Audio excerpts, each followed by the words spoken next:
Before we get started, I wanted to let everybody know that I have a new book that is available on Kindle, and it is called Recommended Reading for the True Conservative. 50 pages long, and if you have Kindle Unlimited, you can read it for free. Other than that, it's $3.99. So again, that is Recommended Reading for the True Conservative. And now, on with the podcast.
I'm getting old. I know I'm getting old. You kidding? I walked past the cemetery. Two guys ran after me with shovels.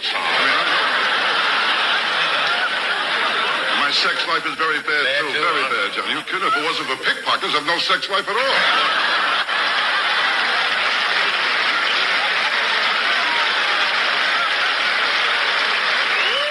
I'll tell you, Johnny. Yeah. I'll tell you, my life, I have steak and sex the same way. Very rare. Very rare. I'm a bad lover anyway, a bad lover, I'll tell you that. I caught a peeping Tom booing me. Now, I'll tell you, Johnny, girls who like me are getting older and older. And I took out one girl, who was she? Oh, she was old. I'll tell you how old. She was so old when she went to school. They didn't have history.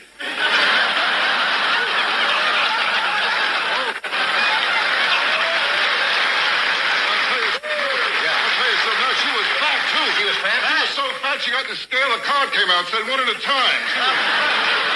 Now, I'll tell you, this girl was old, fat, and ugly. Yeah, ugly too. How ugly? I'll tell you, she was known as a two-bagger. That's a girl who's so ugly, you go out with her, you put a bag over your head in case the bag over her head breaks.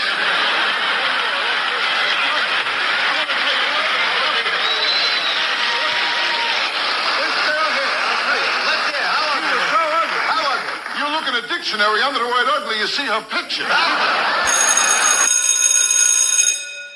Good morning. It's Friday, Cold War Friday, January the 5th, and this is The True Conservative. Welcome to all the butchers, bakers, and candlestick makers out there. I'm Ron, your host and the only true conservative in the United States today. So today, after the Serenity Prayer and the patriotic song of the day, we will have Varney and Company, and the Cold War. All that and more when I get back.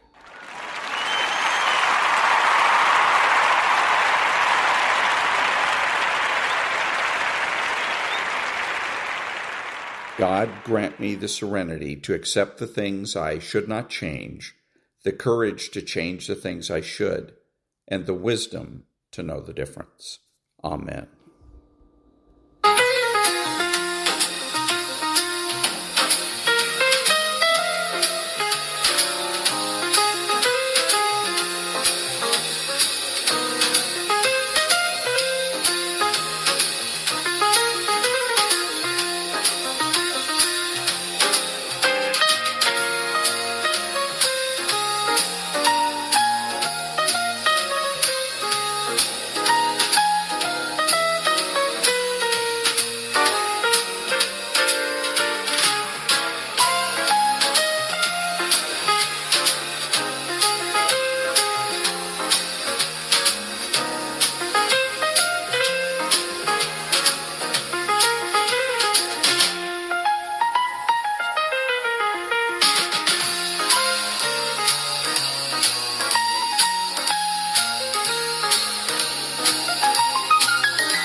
Thank you. Now, Varney and Company.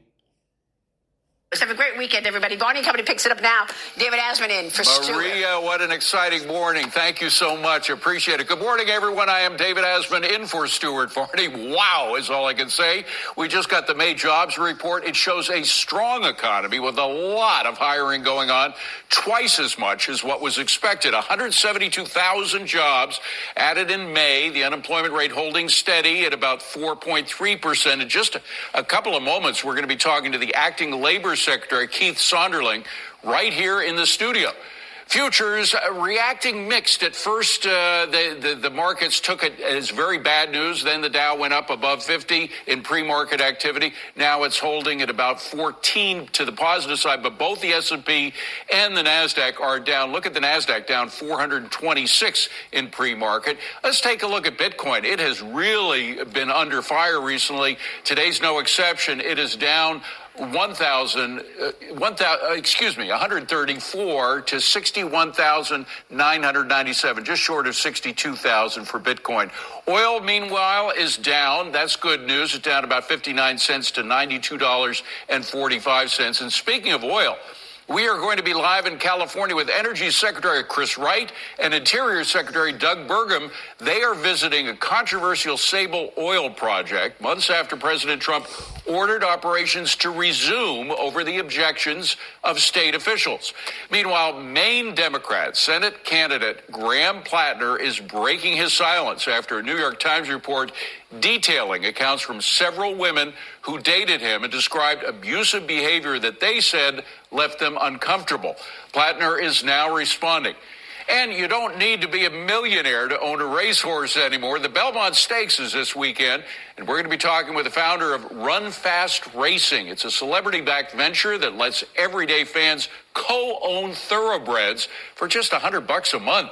One of those horses is actually running in one of racing's biggest stages, the Belmont. Vitruvian Man heads to the Belmont Stakes Saturday on Fox. And, of course, those NBA finals continue tonight as the Knicks take on the Spurs in Game 2 in San Antonio. But it's Game 3 in New York that we've got our eyes on. President Trump is expected at Madison Square Garden. Guess who else? So is New York City Mayor Zohran Mamdani. That should be interesting. We've got a packed show ahead Friday, June 5th, 2026. And what do you know? The Ass Man in for Stuart Varney, who's taking a 3-day weekend. Well, good for you, Stu. Nonprofit news now. Back in a minute.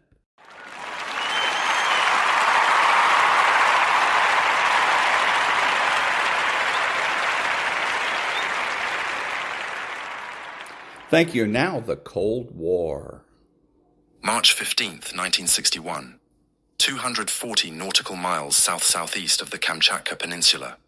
Lieutenant Commander Robert Crawford stands in the control room of USS Growler, SSG 577, feeling the diesel boat settle at periscope depth, 62 feet beneath a slate-gray North Pacific that has not seen sunlight in 4 days. The air inside tastes of machine oil, recycled breath, and the particular staleness that diesel submarines acquire after 23 days submerged on battery power, with only brief snorkel runs to recharge. His orders, received via encrypted burst transmission from ComSubPac Pearl Harbor, are explicit. Maintain station within Patrol Box Charlie 7, preserve absolute noise discipline, and keep 4 Regulus cruise missiles with W5 nuclear warheads ready for launch on 15-minute notice. The depth gauge reads 62 feet. The speed indicator shows 3 knots. Everything is routine. Then the sonar operator's hand freezes over his headset, adjustment knob. "Sir, I have a contact." The sailor's voice carries none of the triumphant edge that usually accompanies a detection. Instead, it sounds confused, tentative. Bearing 045, range approximately 12,000 yards, classified as probable submarine. He pauses, adjusts his headset. "Soviet diesel boat, sir. Foxtrot class, based on the screw count." Crawford moves behind the sonar console, his mind already processing the tactical geometry. A Soviet diesel submarine at 12,000 yards is not unusual in these waters. The Soviet Pacific Fleet operates Foxtrots out of Petropavlovsk-Kamchatsky. What is unusual is that Growler detected the Soviet boat first.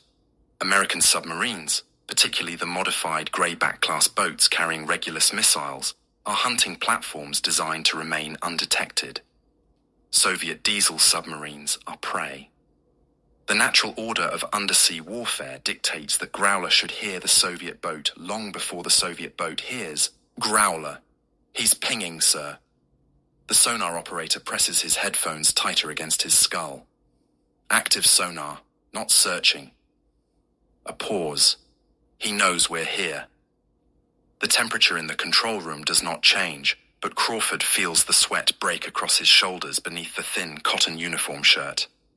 Active sonar means the Soviet submarine is not hunting, it is tracking. A submarine only uses active sonar when it has already localized a contact and needs precise range and bearing. Using active sonar is tactically equivalent to firing a flare in a dark forest. You announce your position to everything within 50 miles.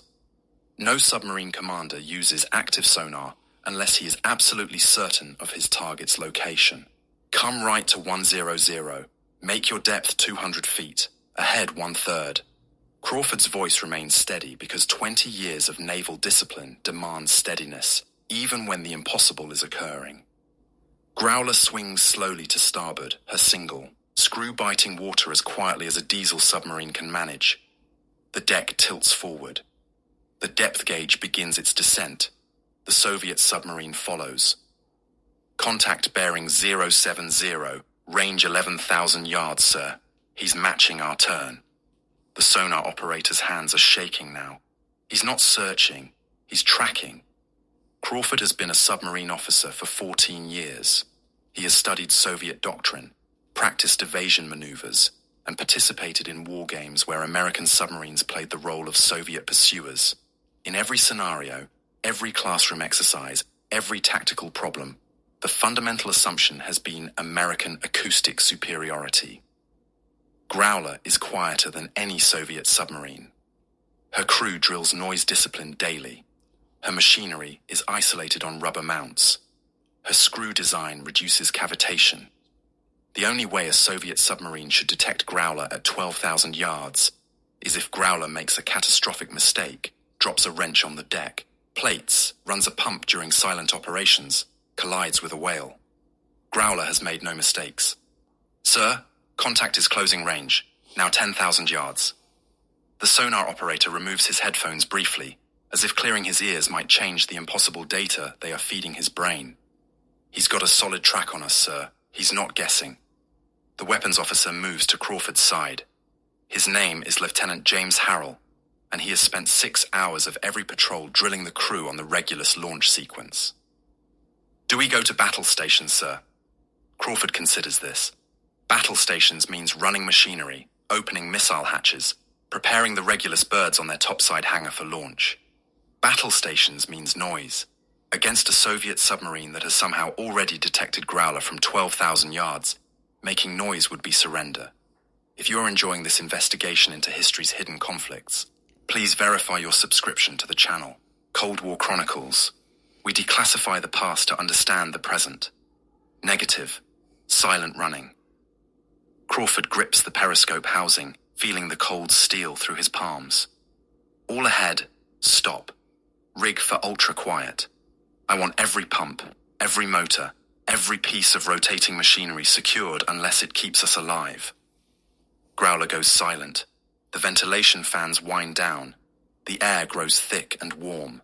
The only sounds are the distant groan of the hull adjusting to pressure and the breathing of 47 men who are beginning to understand that the ocean has changed its rules. Contact bearing 085, range 8,000 yards.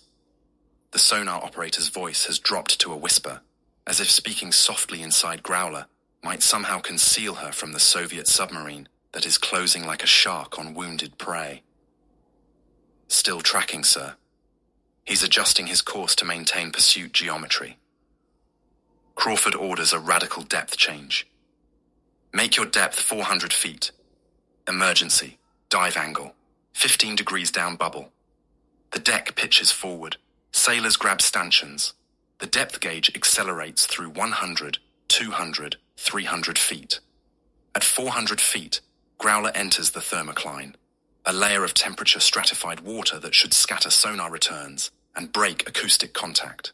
The Soviet submarine follows them through the thermocline. Contact bearing 090, range 6,000 yards. The sonar operator's professionalism is collapsing into naked fear. He followed us through the layer, sir. He's maintaining contact. For the next 2 hours, Crawford executes every evasion maneuver in the doctrine manual. He orders course changes, speed variations, depth excursions. He runs Growler into a temperature inversion that should bend sonar beams away from the submarine. He positions the boat behind a seamount that should provide acoustic shadow. He stops all machinery and lets Growler drift in absolute silence at 450 feet, hoping the Soviet submarine will lose the track. The Soviet submarine never loses the track. At hour 3, Crawford surfaces the periscope for 20 seconds and conducts a visual sweep. The sea is empty. No Soviet surface vessels. No aircraft. No fishing trawlers bristling with intelligence antennas.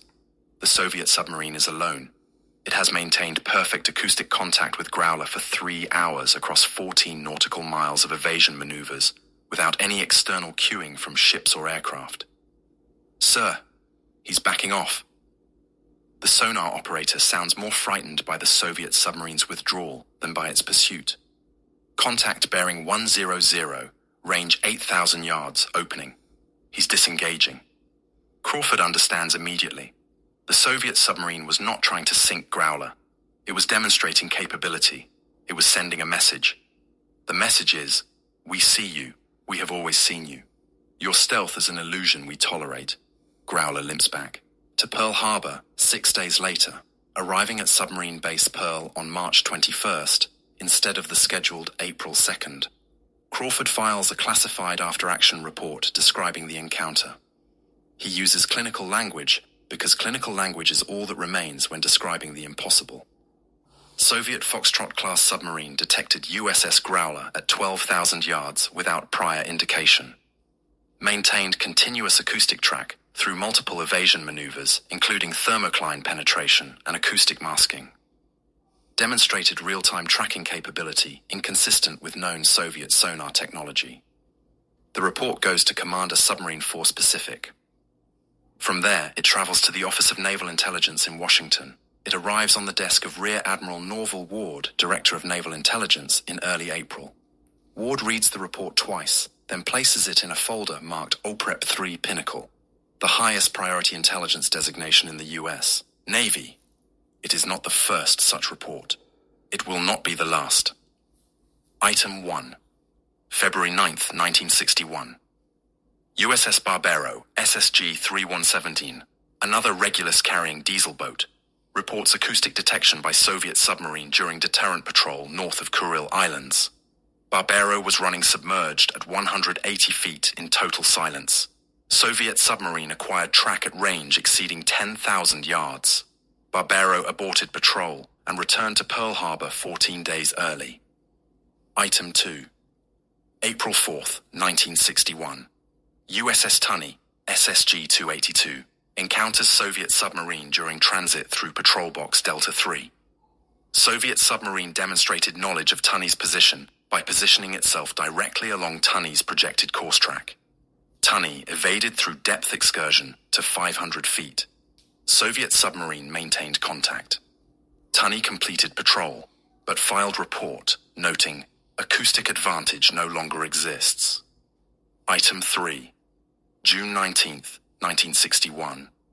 USS Halibut, SSGN 587, the only nuclear-powered Regulus submarine, detects Soviet Victor-class attack submarine at range of 8,000 yards. Halibut is operating on reactor power with advanced quieting technology. Victor-class submarine executes intercept course, suggesting prior knowledge of Halibut's position. Contact maintained for 47 minutes before Halibut evades through high-speed maneuver inconsistent with deterrent patrol requirements. Item 4. August 2nd, 1961. USS Greyback, SSG 574, sister ship to Growler, reports being pinged by Soviet submarine at range of 15,000 yards. Greyback was conducting electronic listening mission in total silence. Soviet submarine used active sonar in manner suggesting it was confirming known contact rather than searching for unknown contact. Greyback mission compromised. Item 5. November 14th, 1961. USS Growler, 2nd Deterrent Patrol under Lieutenant Commander William Gunn, who relieved Crawford in August, reports multiple acoustic detections by Soviet submarines during single patrol. On 3 separate occasions, Soviet submarines positioned themselves along Growler's patrol track. All 3 encounters required evasion maneuvers. Patrol completed, but effectiveness severely degraded. By December 1961, the pattern is undeniable. Every Regulus submarine returning to Pearl Harbor brings the same story. The Soviets are finding them.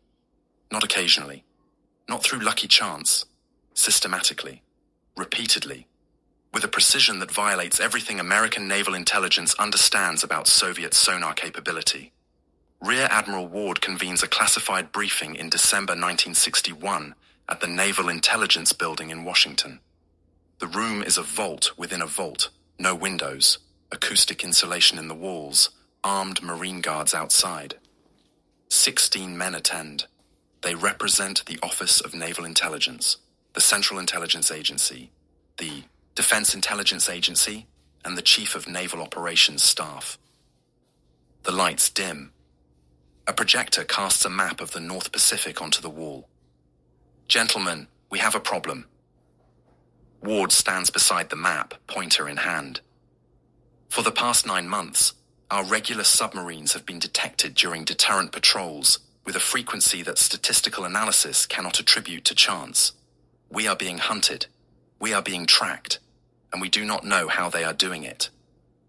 The map shows 5 patrol boxes, areas of ocean where regular submarines orbit while waiting for launch orders. Red symbols mark locations of Soviet detections. The symbols cluster thickly. In some patrol boxes, every square mile shows at least one detection event. Ward continues. "Soviet diesel submarines should not be capable of detecting our boats at ranges exceeding 5,000 yards under ideal conditions. We are observing detections at 12 to 15,000 yards through temperature layers and acoustic barriers. Soviet submarines are positioning themselves along projected course tracks, suggesting they possess advanced knowledge of our patrol patterns. We are facing a capability gap that should not exist." A CIA analyst raises his hand. "Could they have penetrated our communications? If they are reading our patrol orders, they would know where to look." Ward nods to a Navy cryptographer who stands. "We have conducted full security review of all communications related to Regulus patrol orders. Our encryption systems show no evidence of compromise. Furthermore, the Soviets are detecting patrol course changes made after submarines are on station, which are not pre-planned and therefore not communicated in advance. Satellites?" This from a Defense Intelligence Agency officer. "Are the Soviets imaging our submarines from orbit?" A Navy scientist responds. "Soviet satellite program is not sufficiently advanced. Their orbital assets cannot achieve resolution necessary to detect submerged submarines. Furthermore, detections occur in all weather conditions, including heavy overcast, that would preclude optical imaging." The theories multiply. Infrared detection of submerged submarines through thermal signatures. Radar imaging of underwater acoustic disturbances. Bioluminescence triggered by submarine passage through plankton-rich water. Network of acoustic sensors on the ocean floor. Each theory is examined. Each theory is rejected. The briefing concludes without resolution. Ward assigns a task force to investigate. The task force interviews every regular submarine commander. They review patrol reports. They analyze Soviet submarine behavior. They consult physicists, oceanographers, and acoustic engineers. The conclusion arrives in March 1962. It is classified secret, restricted data, and distributed to fewer than 30 individuals. The conclusion states, "Soviet capability to detect U.S. regular submarines during deterrent patrols exceeds known. Soviet technology by estimated margin of 5 to 7 years. Detection method unknown. Source unknown. Threat assessment severe." The nightmare spreads beyond regular submarines. In April 1962, USS Thresher, SSN 593, a nuclear attack submarine, reports being detected by Soviet submarine during intelligence-gathering mission near Murmansk. Thresher is quieter than any Regulus boat. Her reactor produces no diesel exhaust. Her machinery operates on sound isolation mounts that reduce radiated noise to levels approaching ocean background. The Soviet submarine finds her anyway. The Navy begins to suspect a fundamental breach, not of communications, not of technology, something deeper. In May 1962, the Office of Naval Intelligence initiates Operation Holystone, a counterintelligence investigation targeting submarine crews, shipyard workers, and naval architects. The KGB equivalent, the GRU, becomes the primary suspect. The theory holds that Soviet intelligence has recruited sources inside the US submarine program who are providing real-time or near real-time information about patrol schedules, transit routes, and operational areas. The investigation consumes 18 months. Investigators interview 3,000 personnel. They conduct surveillance on submarine families. They analyze financial records, searching for unexplained income that might indicate espionage payments. They monitor phone calls. They read mail. They investigate trash. They find nothing. The men who serve aboard regular submarines begin to break. The boats continue their patrols because deterrence requires the appearance of... But the crews know the truth. They are not invisible. They are being watched. Lieutenant Commander Gunn, commanding Growler on her 7th deterrent patrol in October 1962, writes in his patrol report, "Crew morale deteriorating. Men understand we are operating under false premise of stealth. Request guidance regarding long-term viability of Regulus deterrent mission." The guidance arrives in December 1962. It states, "Continue operations, maintain noise discipline, report all contacts." The guidance does not address how to maintain deterrence when the enemy demonstrates the capability to track your deterrent assets at will. Growler completes her 9th and final deterrent patrol in December 1963. By then, Polaris submarines armed with ballistic missiles that can launch from underwater have assumed deterrent responsibility. The regular submarines, obsolete before they are withdrawn, are decommissioned. Growler is placed in reserve at Mare Island in May 1964. Her crew scatters to new assignments. Her mission files are sealed. But the question remains.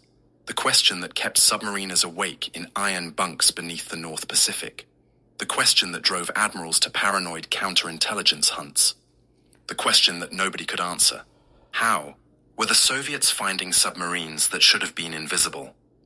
The investigation shifts from human sources to technological possibilities. If no spy is broadcasting submarine positions, then some kind of detection technology must exist. The search begins for the machine that can see through 1,000 feet of black ocean water. January 1963. Naval Research Laboratory, Washington, D.C.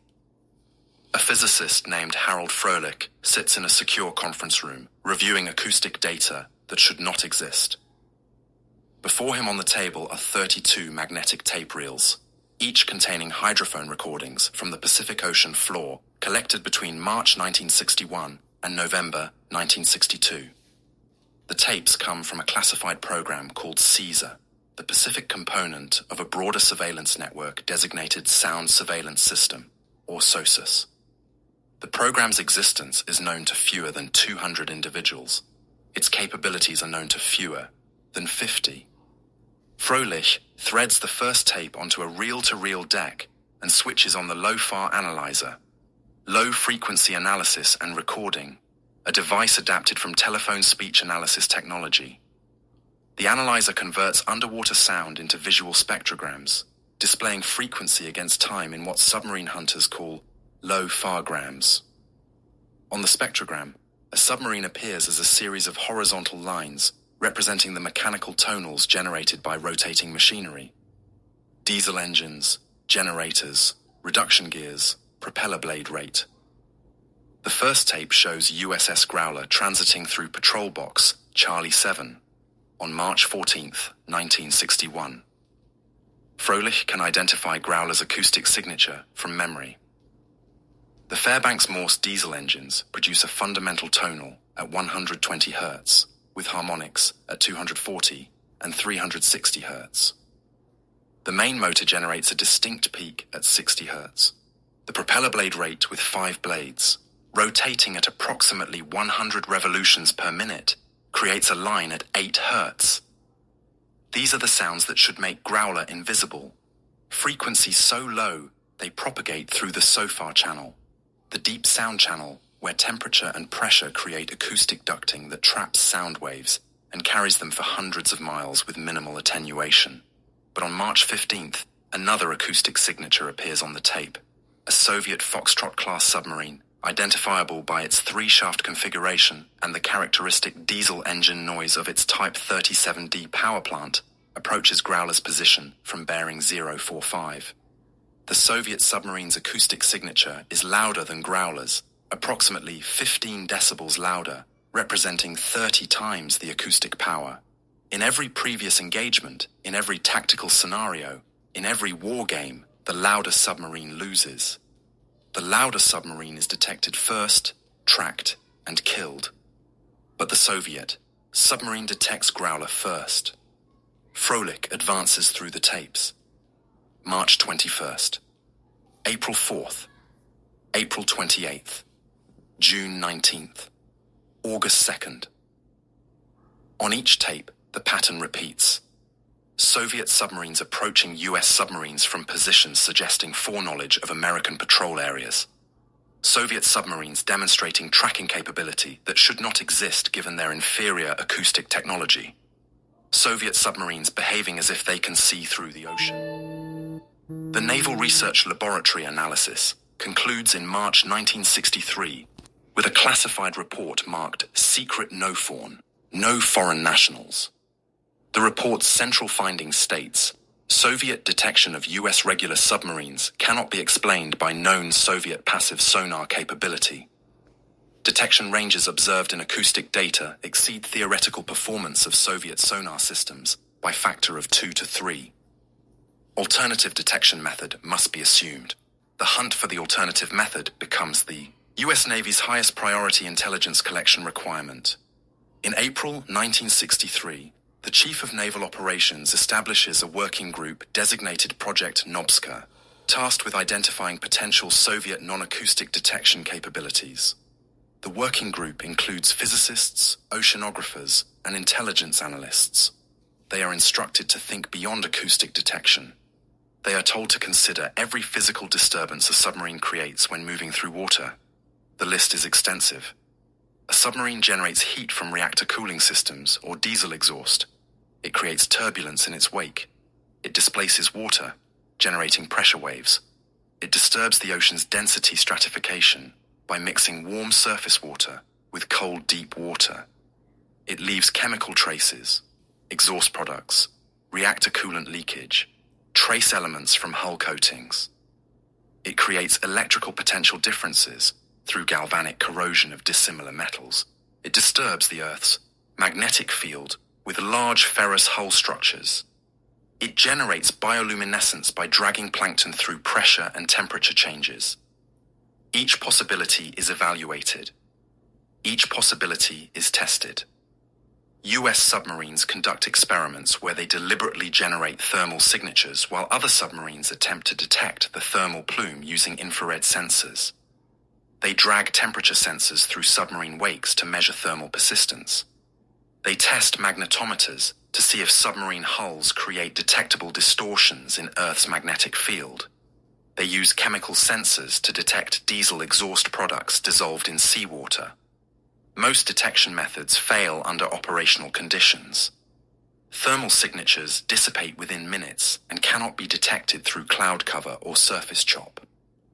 Magnetic anomalies attenuate beyond ranges of a few hundred yards. Chemical signatures dilute too rapidly in the vast volume of the ocean. Bioluminescence is too faint to detect from any useful distance. But one detection method shows promise. Wake detection through measurement of refractive index changes in disturbed water. When a submarine moves through stratified ocean water, it mixes layers of different temperature and salinity. This mixing changes the refractive index of the water, the speed at which light propagates through the medium. The refractive index change persists longer than thermal signatures because it represents physical mixing that cannot dissipate until natural ocean circulation restratifies the disturbed water. A sufficiently sensitive optical sensor could, in theory, detect the trail of disturbed water extending behind a submarine for tens of miles. The Office of Naval Intelligence receives fragments of information suggesting the Soviets are pursuing exactly this technology. In June 1963, a technical intelligence report from a source codenamed Scarab describes a Soviet research program called System Obnarujenia Kilvatonovo, SLADER, Wake Object Detection System. According to Scarab, the system uses optical sensors to measure refractive index variations in seawater. The sensors are mounted on submarine sails, the conning tower structure rising above the pressure hull. The The system requires the hunting submarine to cross the track of the target submarine, after which sensors can detect the wake and determine its heading.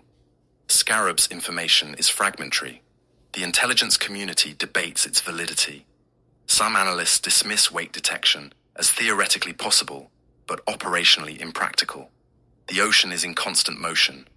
Natural turbulence from currents, internal waves, and surface weather creates refractive index variations throughout the water column. Distinguishing a submarine wake from natural ocean variability would require signal processing capabilities beyond current technology.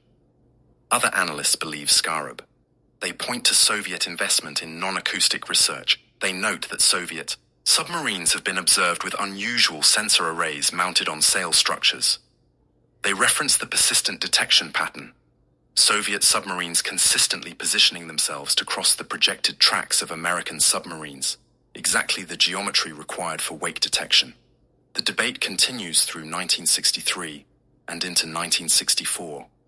Meanwhile, Growler completes her final deterrent patrol.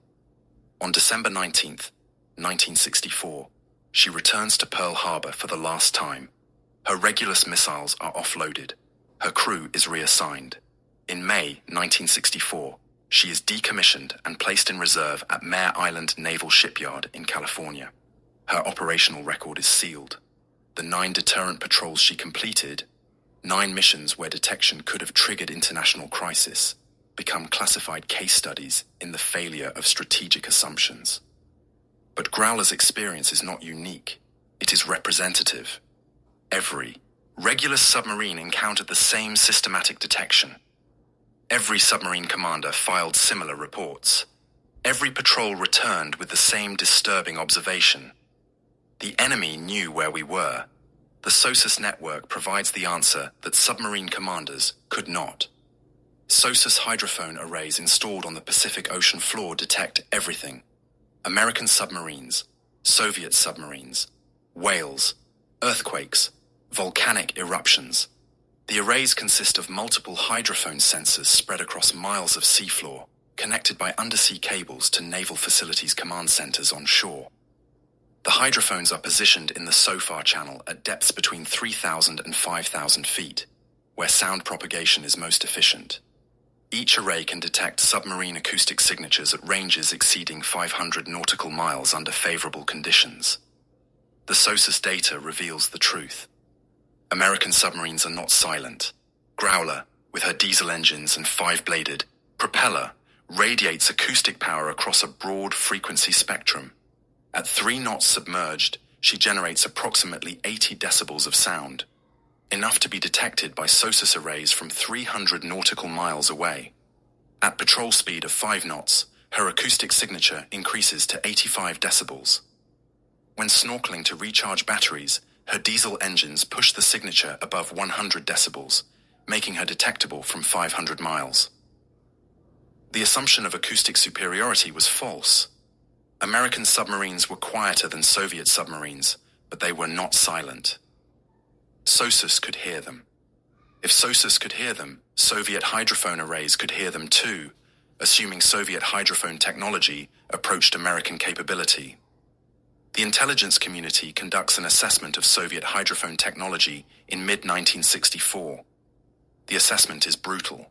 Soviet hydrophone sensitivity is estimated at approximately 75% of American SOSUS capability. Soviet signal processing lags American technology by approximately 3 years. Soviet deployment of fixed hydrophone arrays is less extensive than American SOSUS, but sufficient to provide coverage of key choke points: the Kamchatka Peninsula, the Kuril Islands, the Sea of Okhotsk. The conclusion is inescapable. Soviet submarines were detecting American submarines using the same method American submarines used to detect Soviet submarines: passive acoustic tracking through sensitive hydrophone arrays. The mystery was never a mystery. It was an intelligence failure rooted in institutional arrogance. The US Navy assumed acoustic superiority that did not exist. When Soviet submarines demonstrated detection capability, American analysts looked for exotic explanations: spies, satellites, wake detection, thermal tracking, when the simple explanation was correct all along. The Soviets were listening. They built hydrophones. They deployed them in strategic locations. They processed the acoustic data.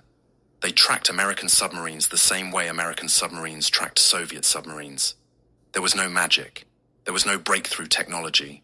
There was competent engineering and persistent intelligence collection. But the wake detection theory does not disappear. It persists because fragments of intelligence continue to suggest the Soviets are developing non-acoustic tracking methods.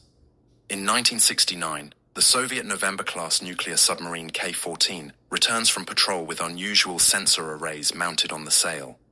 Photographic intelligence shows cylindrical protrusions and cup-shaped structures installed on the forward edge of the sail. These structures do not match known sonar configurations. They do not match periscope housings or communications antennas.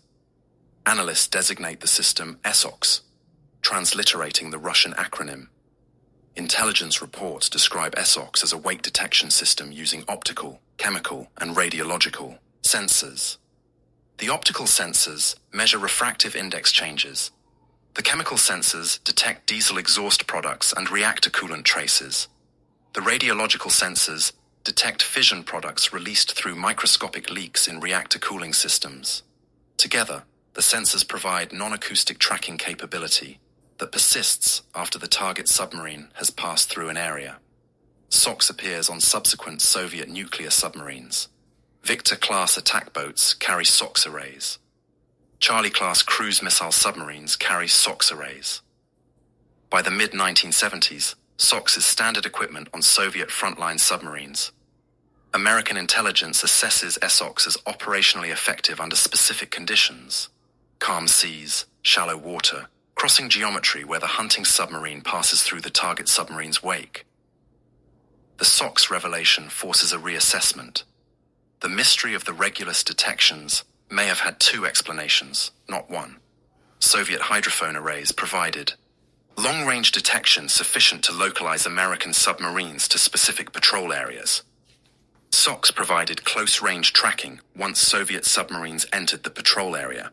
The combination of acoustic and non-acoustic detection created the comprehensive surveillance capability that terrified regular submarine crews. The US Navy begins investing in countermeasures. Submarines are designed for reduced wake signatures. Reactor cooling systems are engineered to minimize thermal discharge. Hull coatings are reformulated to reduce chemical leaching. Radiological containment is improved to eliminate fission product traces. American submarines become ghosts, minimizing every physical signature that could reveal their presence. But for Growler and the other regular submarines, the countermeasures come too late. They operated in an environment where the enemy possessed detection capabilities. American intelligence failed to anticipate. They completed their missions under surveillance they could not detect. They maintained deterrence through pure resolve, knowing the ocean was not hiding them, knowing the enemy was watching, and continuing to patrol because national strategy demanded the appearance of invulnerability, even when invulnerability was illusion. The Cold War underwater battlefield was never about submarines hunting submarines in blind ocean darkness. It was about intelligence services building sensor networks, about physicists developing detection algorithms, about engineers reducing machinery noise by fractions of a decibel. It was about massive infrastructure investments, cables, hydrophones, shore stations, signal processing centers. It was industrial-scale surveillance dressed in the language of submarine warfare. Growler's 9 patrols represent 9 missions completed under conditions of compromised stealth. Every transit through patrol boxes monitored by Soviet hydrophone arrays. Every course change potentially tracked by ESOX-equipped Soviet submarines.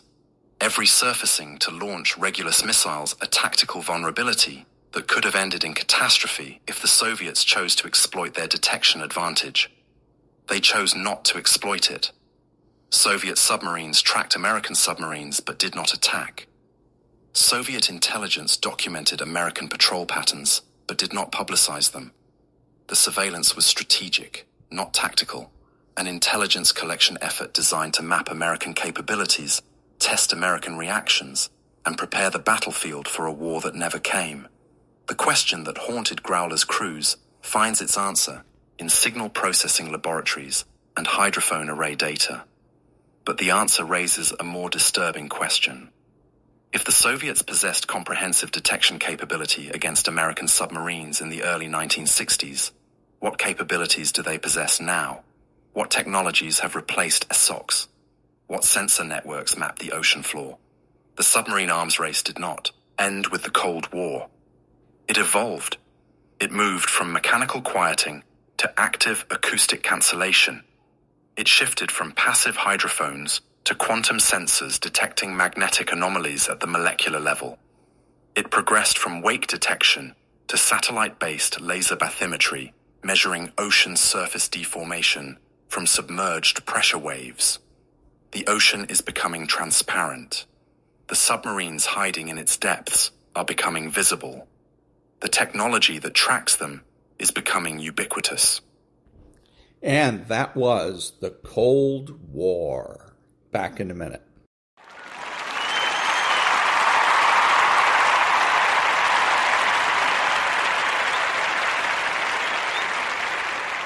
Thank you. This is Ron, your host, the only true conservative in the United States today, bidding adios to all the butchers, bakers, and candlestick makers out there, and reminding you that you're not neutral and that the government has no rights.